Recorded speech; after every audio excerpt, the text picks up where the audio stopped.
नमस्कार, मी Pravin Kamble Maharashtra news online नेटवर्कमध्ये आपल्या सर्वांचे सहर्ष स्वागत करतो। मीरा भाईंदर शहरामध्ये सतत सातत्याने व्हायरल होत असलेला एक व्हिडिओ जो आहे, त्या व्हिडिओच्या माध्यमातून सोना लॉजिंगचे जे मालक आहेत श्याम कोरडे यांची बदनामी करण्याचं या ठिकाणी षडयंत्रच रचलं आहे की काय असं या ठिकाणी वाटत आहे। या सर्व विषयाला कंटाळून अखेर आपली बदनामी होत आहे, आपल्या सोना लॉजिंगची बदनामी होत आहे।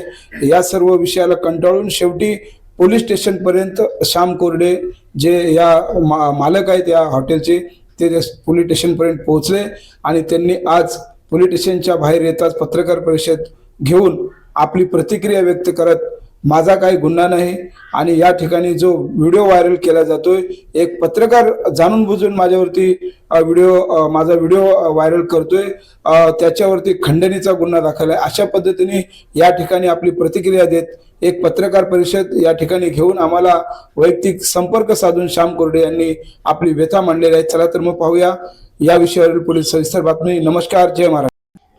काय सांगा साहेब, आज एक व्हिडिओ सतत 2-3 दिवसांनी व्हायरल होत आहे, काय नेमका संदर्भ आहे त्या सर्व विषयाचा? हे माझ्या हॉटेलला फक्त बदनाम करायचं आणि कुठेतरी टार्गेट करून त्याला प्रॉब्लेम तयार करायचे असं एका व्यक्तीचं काम आहे।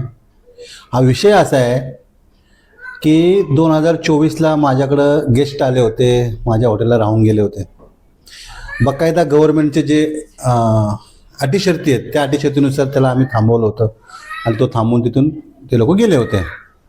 2024ला जो प्रकार घडलेला आहे तो आता 2026मध्ये एका ब्लॅकमेलर पत्रकाराने तो उजागर काढायला त्यांनी चालू केलं आहे। विषय असा आहे की 2024ला माझ्या हॉटेलला काही लोकांनी येऊन काही पिक्चर बनवले होते असं मला समजलं व्हिडिओद्वारे आणि प्रेसवाल्यांद्वारे आणि पोलिसांद्वारे। तर असं होत असताना मग मी माहिती घेतली की बाबा नक्की काय ह्याचा विषय काय आहे नक्की।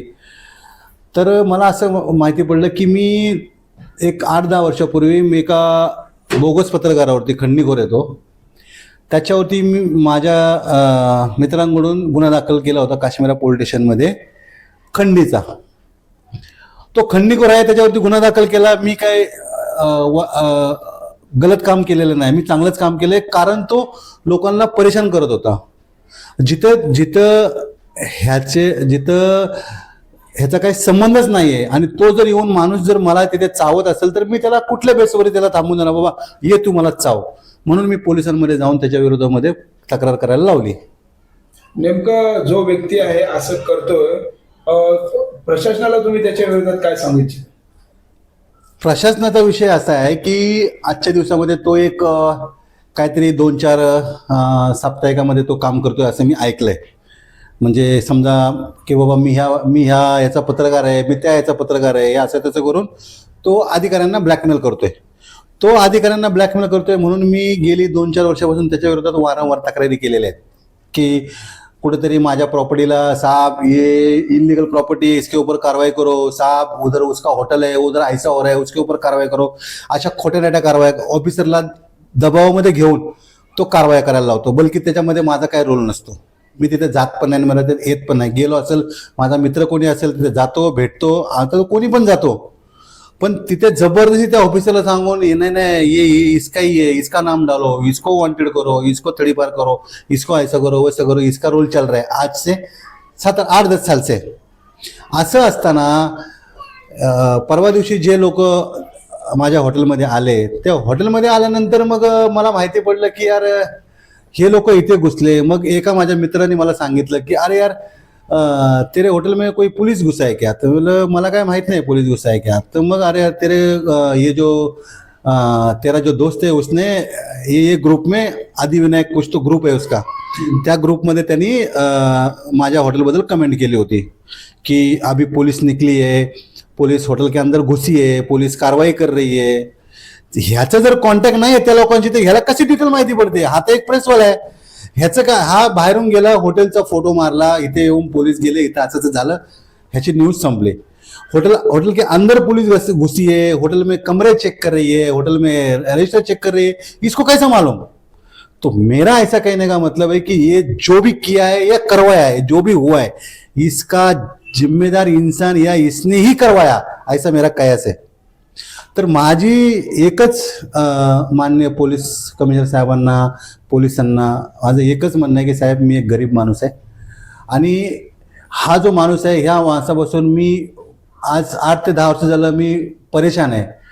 ह्यानी जर काही जर केलं किंवा काय तर माझं काही नुकसान झालं किंवा मला काही प्रॉब्लेम आला तर मला जीव देण्याव्यतिरिक्त जीव देण्या व्यतिरिक्त काहीच उरलेलं नाही आहे. कारण हा माणूस मला एवढा परेशान करतोय.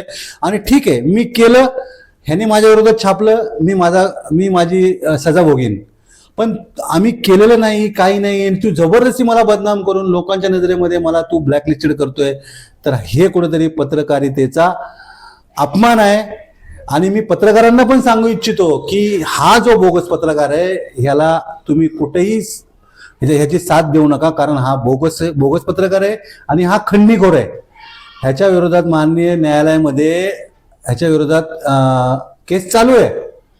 आणि असे असताना सुद्धा हा कुठल्या तोंडाने लोकांसमोर जातो की मी असं आहे, मी तसं आहे, मी हे, मी ते, मी ऑफिसरांना ब्लॅकमेल करणार, ऑफिसरांनी जर नाही कारवाई केली तर ऑफिसरच्या विरोधात तक्रार करणार. कुठला तरी ऑफिसर याच्यामध्ये येतो की बाबा यार हा पत्रकार आहे आणि माझ्या विरोधात कुठेतरी तक्रार केली तर मी कशाला प्रॉब्लेम मध्ये येऊ, मग मी कुणाला तरी बरडून टाकतो. हे सगळं आजच्या दिवसापर्यंत चालू आहे. पण आज मला नाविलाजाने मला आज मीडियासमोर यावं लागलं की यार आता काय राहिलंय माझ्याकडं. अशा असताना आता जर काही राहिलंच नाही, आज मारायचं, उद्या मारायचं, डेली मारायचं, तर आजच मरू, पण आपण काहीतरी करू.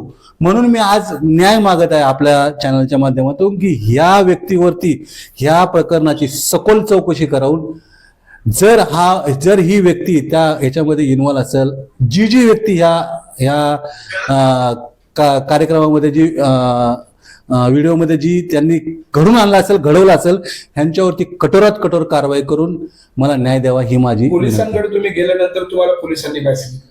पोलिसांकडे मी गेलो. पोलिसांकडे आज मी लेखी तक्रार केली. 2 दिवसापासून मी पोलीस स्टेशनला येत होतो. फक्त मला साहेब सुट्टी होत म्हणून असं मला सांगितलं झालं, तर मी मला ठीक आहे, कोई बात नाही. मग मी आज माननीय कमिशनर साहेबांना आज मी विनंती अर्ज केलेला आहे. आणि मला आशा आहे की कमिशनर साहेब बेधडक माणूस आहे, नक्कीच ह्या प्रकरणाची सखोल चौकशी करणार. धन्यवाद.